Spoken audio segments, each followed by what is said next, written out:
The envelope was still on the table when Renee got home that night. She had not opened it.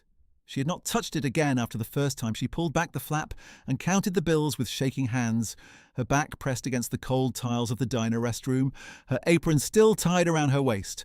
$1,000. 10 hundreds, crisp and flat, folded once. She had stood there under the fluorescent hum and stared at the stack until the number stopped feeling real. Then she folded the envelope closed, tucked it into her apron pocket, and walked back out to finish her shift. Now it sat on the kitchen table next to the electric bill and the notice from the property management office. Renee was still in her uniform. She had not eaten. She sat across from it like it was something that required watching, like it might change if she looked away. Her daughter Bree was asleep down the hall, 7 years old and unbothered by the weight that had settled over this apartment like weather.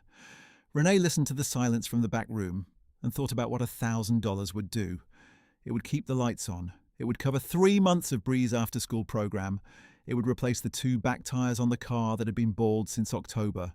It would not fix everything, but it would hold the walls up for a little while, and lately holding the walls up was all Renee asked of any given week.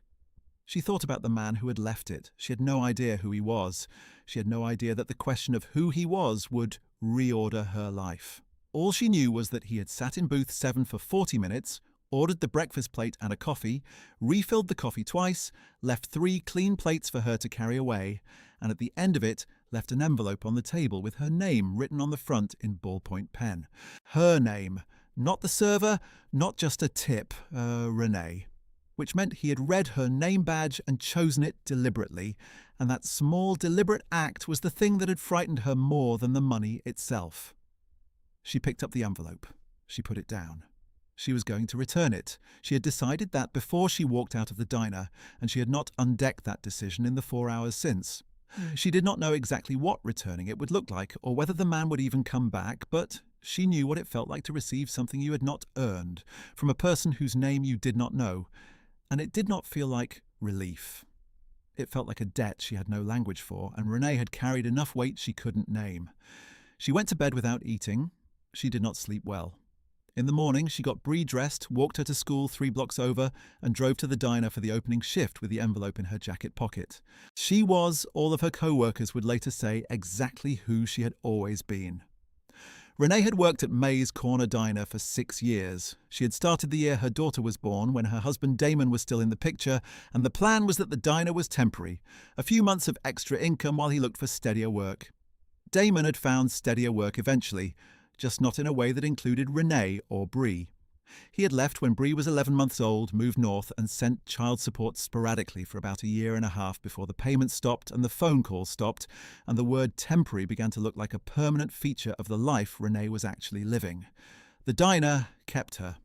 It was not glamorous work, and it was not well-compensated work, and there were days in the July heat when she drove to the lot and sat in the car for 3 minutes before going inside, just to have 3 minutes of nothing. But May, the owner, was fair.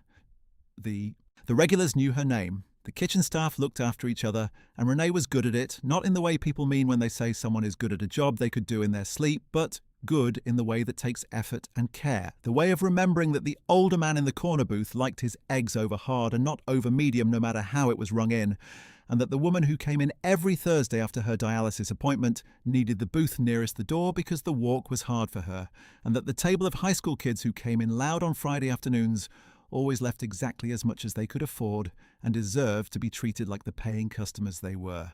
She had been doing all of that for 6 years, and in 6 years no customer had ever left her anything close to $1,000. The best tip she had ever received before yesterday was $40 from a couple celebrating their anniversary who had ordered champagne and stayed for 2 hours and left her a note that said she had made the night perfect. She had kept the note. She still had it somewhere in the apartment, in the drawer with the things she kept. That morning she arrived at 7, tied her apron, and started her section. May's opened at 7:30. By 9, the counter was full, and the booths were cycling through the regular weekday crowd, and Renee worked her tables with the same care she always brought, keeping the coffee warm and the orders straight and the mood easy. She did not tell anyone about the envelope. She had not told anyone the night before. She had not even told her neighbour Paulette, who watched Bree on late shifts and who Renee trusted more than almost anyone on earth. This was something she needed to handle quietly. She watched the door. He came in at 11:40 between the breakfast rush and the lunch crowd, the same time he had come in the day before. She recognized him before he was fully through the door, a tall man in his early 60s, clean-shaved, wearing a dark coat that was cut well, not a suit jacket, but something close, and he moved the way people move when they have not been in a hurry for a long time.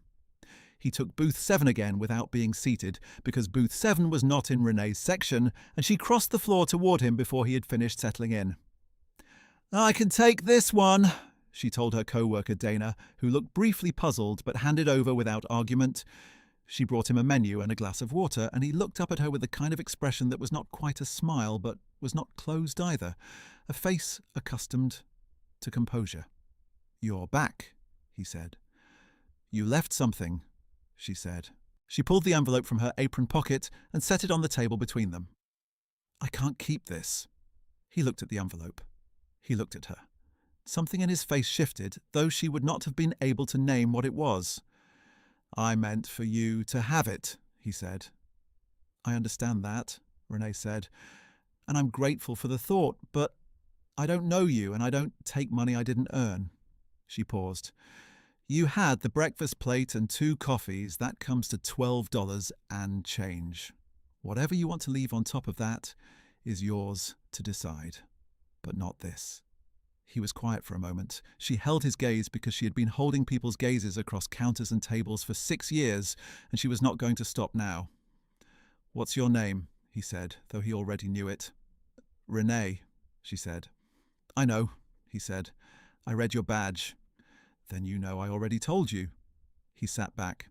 He picked up the envelope and turned it in his hands once, and then set it down again, not pushing it back toward her, just placing it on the table between them like a question neither of them had answered yet. "Can I ask you something?" he said. "You can ask," Renee said. "Why come back?" He was not asking to be difficult. His voice carried something genuine in it, a curiosity that had the weight of someone who did not often find himself uncertain. "Most people would have kept it and figured I'd never know."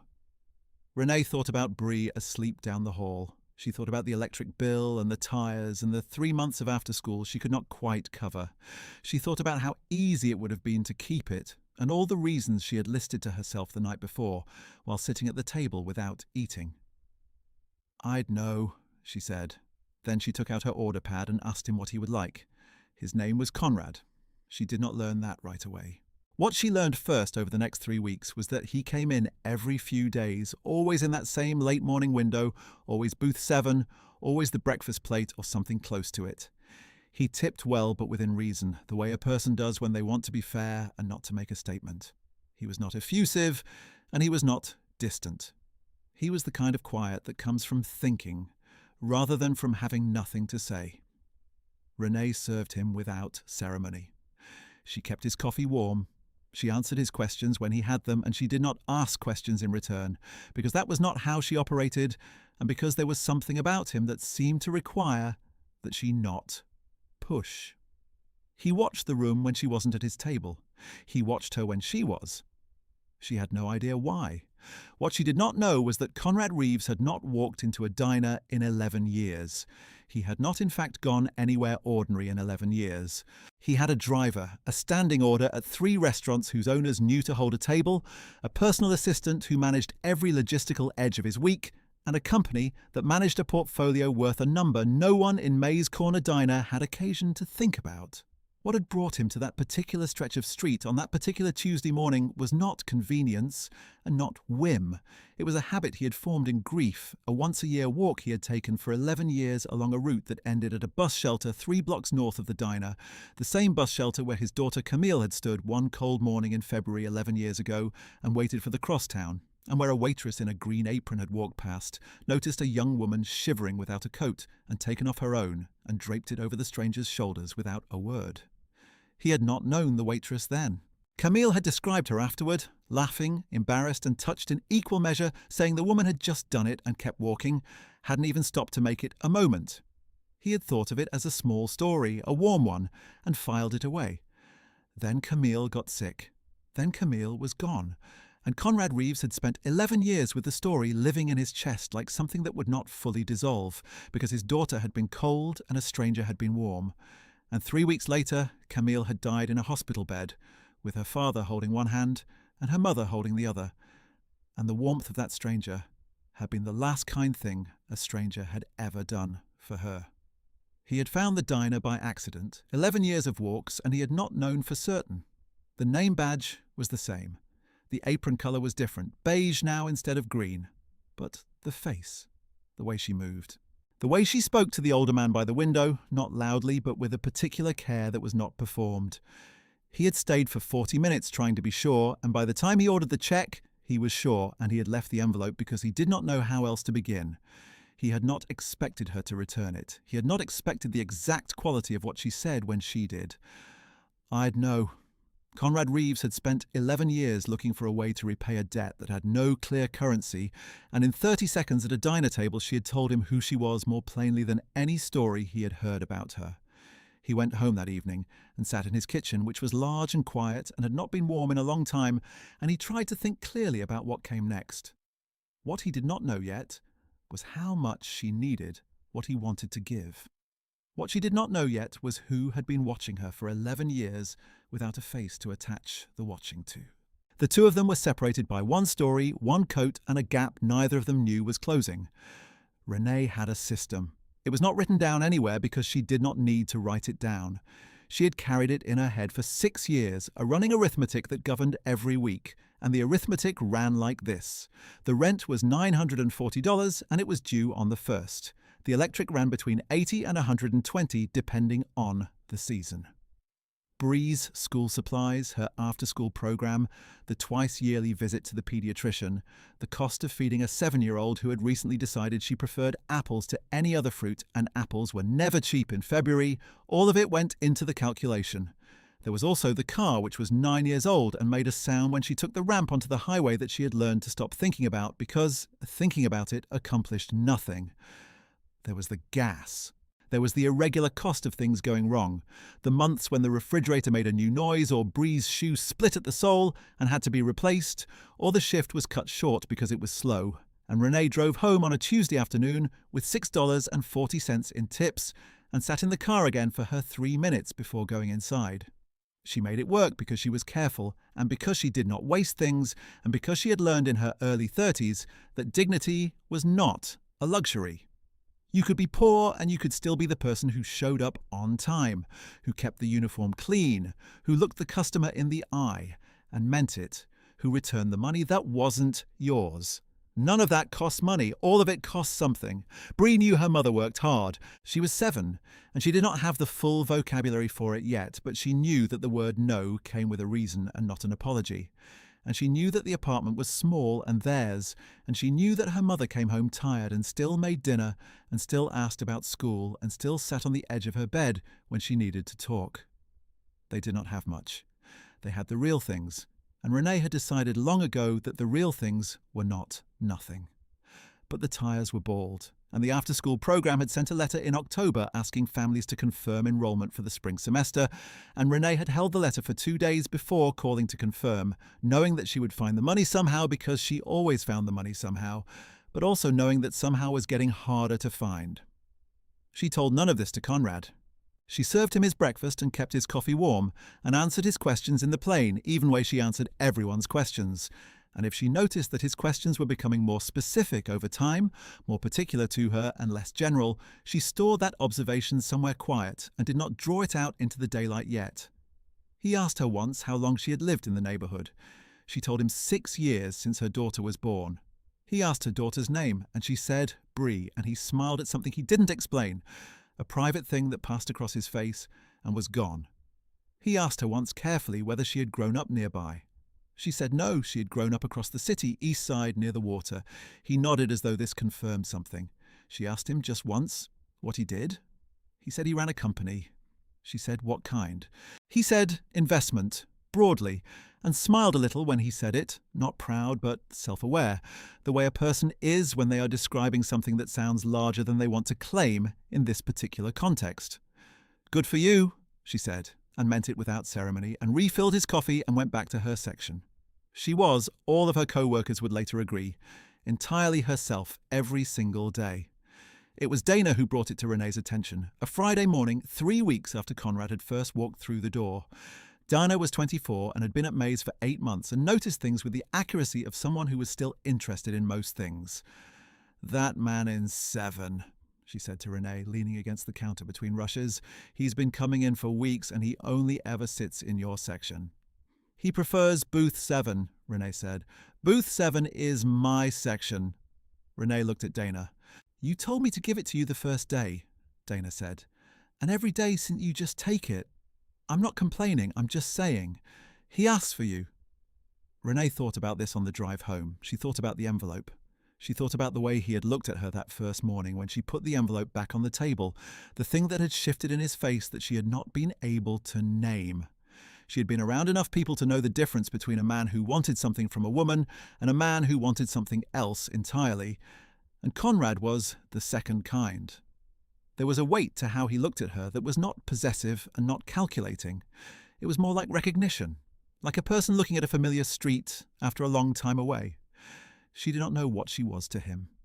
She didn't know yet that she was anything. What she didn't know was that Conrad had hired a researcher the week after she returned the envelope.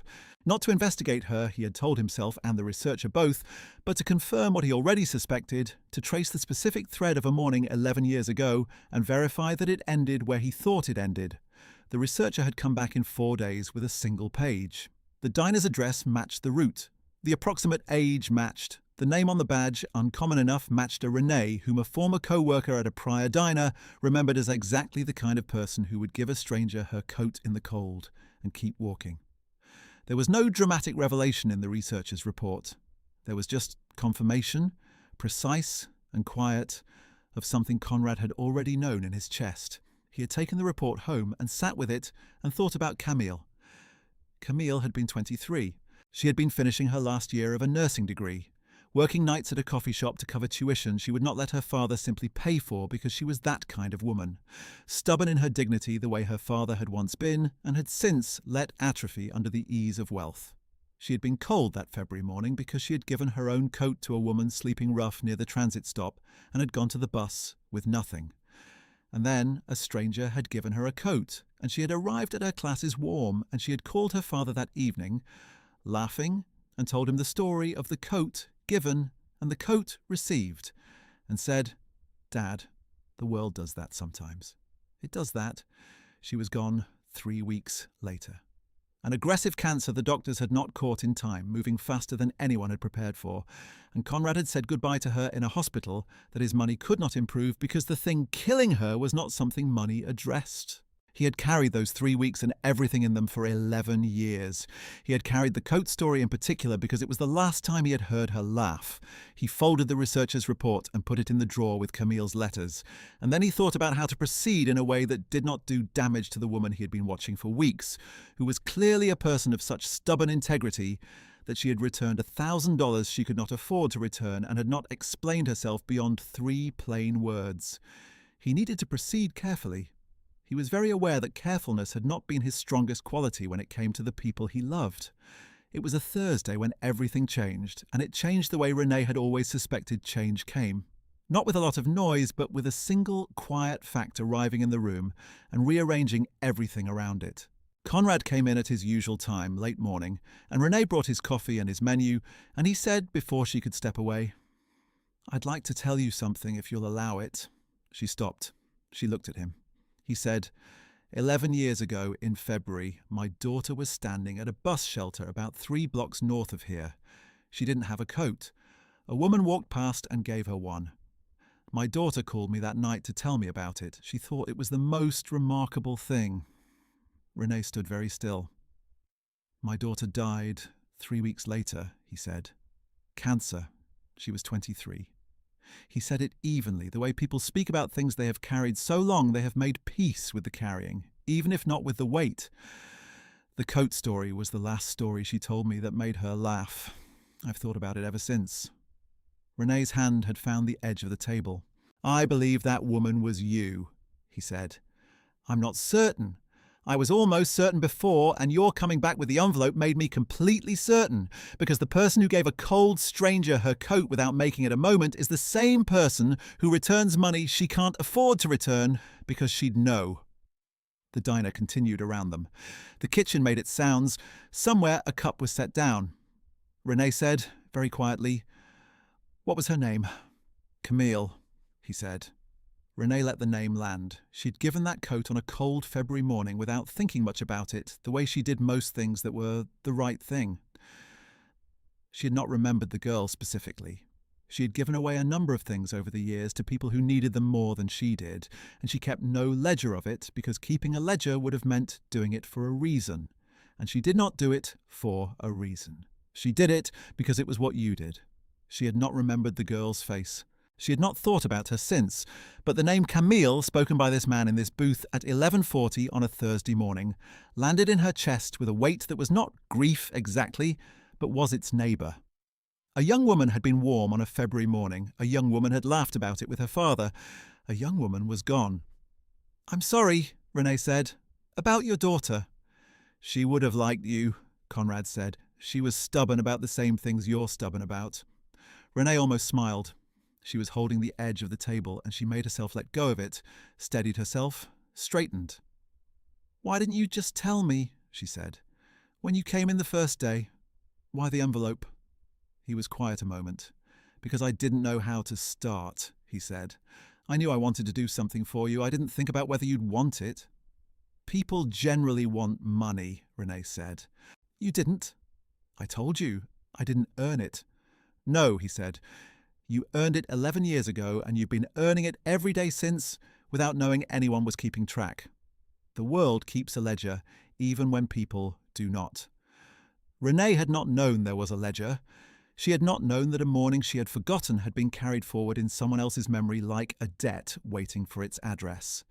She had given the coat because Camille had been cold. She had come back with the envelope because she could not accept what she had not earned. Both of those things had been simply herself. Nothing more. Nothing she would have predicted would lead here to a booth in her diner on a Thursday morning with a man whose daughter she had kept warm for 1 hour in a life that had already been counted down. She was not a person who wept in front of strangers. She was not going to start now. "I need to finish my section," she said. "I know," he said. "I'll be here a while." When she came back, he was still there, and the envelope was not on the table, and he had ordered the lunch special, and he said, when she brought it, "I'd like to do something for you.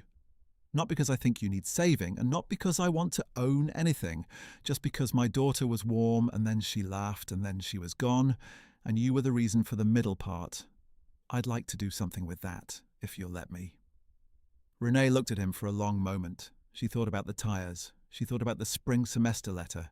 She thought about the 3 minutes in the car and the arithmetic that never quite balanced, and the way Bree had asked her that very morning, without context, why the lights in the hallway were flickering. "Tell me what you have in mind," she said. What he had in mind was not extravagant. That was the thing she had braced for and the thing that did not materialize. He didn't offer her a house or a car or a sum of money that would have required her to decide who she was in relation to it. What he did was ask her what she needed, specifically, concretely, and he asked it the way a person asks when they are prepared to actually listen to the answer. She told him about the tires because those were the most immediate danger. She told him about the after-school program. She told him about the car noise on the highway ramp that she had stopped letting herself think about.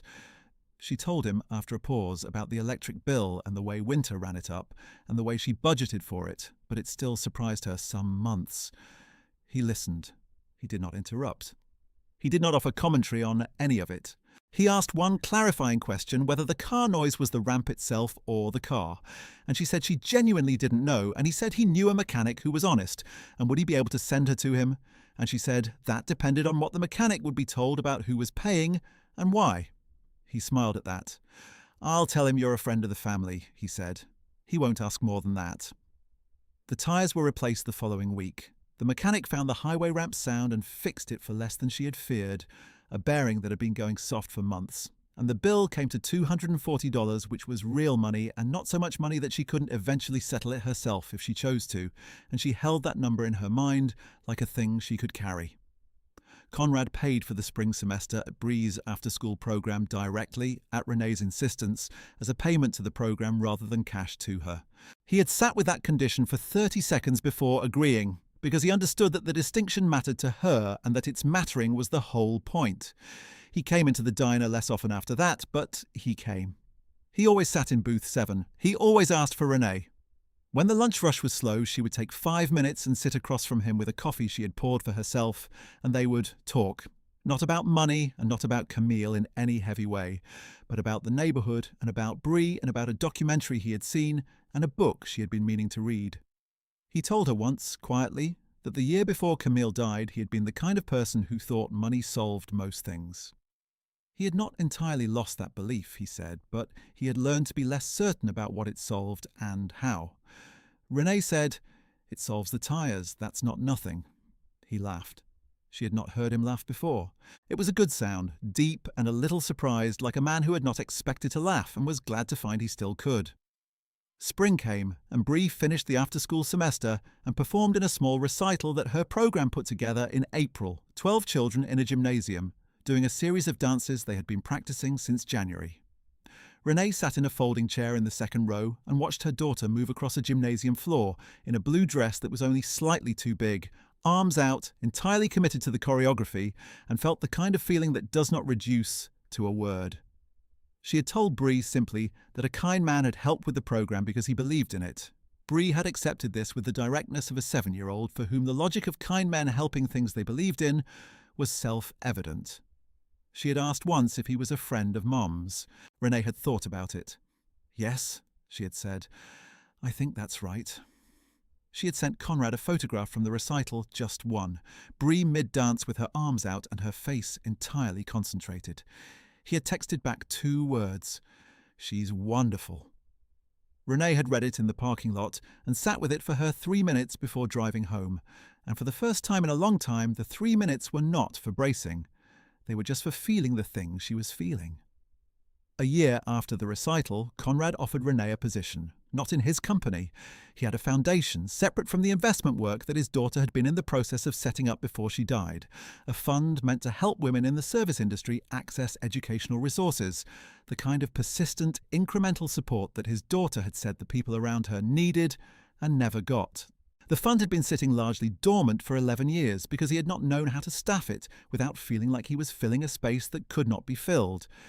He was not asking Renee to fill it. He was asking her to run a community outreach arm of it, to be the person who understood from the inside what people in service work actually needed, because she had been inside it for going on 8 years and she already knew things his foundation director did not. It was a real job with a real salary and real hours, and it was not a gift. He was clear about that. The foundation needed what she knew. She would be paid for knowing it. Renee asked for a week to think. She spent the week working her section at May's, keeping the coffee warm and the orders straight, and she thought about what she was good at and what she had always known about what people needed and what it would mean to take a week and apply all of that care in a direction that had room to expand. She told May before she told anyone else. May, who was 61 and had run the diner for 23 years and had watched Renee for 6 of them, put both hands on the counter and was quiet for a moment and then said, "If you don't take it, I'll be angry with you." Renee gave 2 weeks' notice. Her last day was a Wednesday in June. The regulars made a small event of it. The older man in the corner booth brought a card that most of the neighbourhood had apparently signed, and the Thursday dialysis woman brought a plant that Renee carried to her car in both arms. Dana cried, which Renee had anticipated, and the kitchen staff came out in a group and stood there not quite saying what they meant, which was also what Renee had anticipated. And she hugged each of them and said she would be back for the food, because May's made the best eggs in the city, and she was not giving those up. She started at the foundation the following Monday. The work was hard in a different way than the diner had been hard, harder in some places and easier in others, and she was learning it, which was its own discomfort and its own pleasure. She had a desk and a window and a salary that allowed the arithmetic to stop being an emergency, not extravagant, but stable, the way a floor is stable, something you can stand on without calculating whether it will hold. Bree turned 8 in July. They had a party in the apartment with 4 of her school friends and a cake Renee made herself, yellow with chocolate frosting, slightly lopsided, exactly right. Bree blew out 8 candles and made a wish she would not share, and then ate 2 pieces of cake and fell asleep before 9. After Bree was asleep, Renee sat at the kitchen table. The electric bill was paid. The tyres were good. The arithmetic was quiet. She had a mug of tea, and the window was open, and the city made its sounds outside, and somewhere in the back of the apartment, her daughter was sleeping without worry. She thought about a February morning 11 years ago that she barely remembered. A girl waiting for a bus. A coat that Renee had not needed and someone else had. She had not done it because she expected anything in return. She had done it because the girl was cold and Renee had something warm, and those were the only 2 facts that mattered in that moment. She had no idea then that the girl would go home and call her father laughing, that the laugh would be one of the last ones, that the father would carry it for 11 years like a thing he could not put down and did not want to, that he would one day walk into a diner looking for a face he had never seen and find it across a counter looking back at him with her name on a badge, that he would leave an envelope and she would return it, and in returning it would hand him the confirmation he had been looking for 11 years without knowing what he was looking for, that from that small, stubborn act of returning what was not hers, the whole long thread of it would pull taut and hold. She had not known any of that. She never would have done it differently if she had.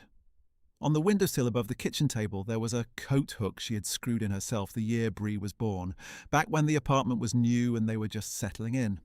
A small thing, painted white, 2 curves of iron.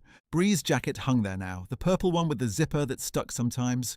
Below it, on the floor, Renee's own coat, the one she had worn through the winter, the lining worn soft with use.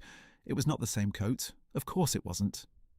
But it was a coat, and it was hers, and she had earned it, and every coat she had ever owned she had been willing to give away if someone was cold, and she wasn't. That had not changed. She did not think it would. She finished her tea. She went down the hall and checked on Bree, who was sleeping with one arm thrown out to the side and a small frown of effort on her face, deep in whatever children dream at 8. Renee stood in the doorway for a moment. Then she went to bed, and for the first time in longer than she could accurately remember, she slept without the arithmetic running. If you've ever done a small thing for someone that you forgot about before they did, leave a comment below.